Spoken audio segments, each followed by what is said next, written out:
Paano gawing remote ang ating Android phone sa Smart TV? At simulan na natin. So dito, itong ating Android phone. So punta lang kayo sa my Play Store. So dapat ito ay ma-download ninyo. Itong Remote for Hisense Smart TV. So lalabas naman dyan sa inyong Play Store. So search nyo lang itong pangalan na to. Then make sure lang na parehas ng Wi-Fi itong ating Smart TV at itong ating Android phone. At dito, tap na natin itong install button at until lang natin siya mag 100%. Then, open na natin itong ating Android phone. Dito, tap nyo itong let's go. Then, skip.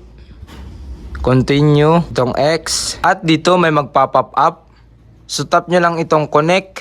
So, mababasa nyo naman, if you have a Smart TV or a set-top box, you can connect it to the app and use the remote. Then, tap nyo lang itong connect button. At dito lalabas na yung inyong device. So ito ang device natin, Smart TV. Tap lang natin yan.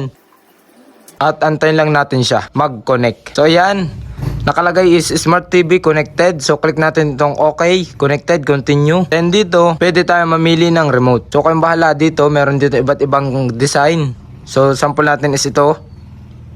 At dito, try natin itong number 1. So kita nyo, lalabas dito sa screen ng ating TV, number 1. Then number 2, so lalabas din dyan. So sample natin is itong volume nya. Tap nyo lang itong plus icon. At kita nyo dito, so nagdadagdag yung ating volume. So nagpa-function siya. Then dito, try natin ito Netflix. Tap natin to Netflix. At mapupunta siya sa Netflix. So punta tayo naman dito sa my home. So ganun lang kadali kung paano gawing remote ang ating Android phone sa ating Smart TV na Deband.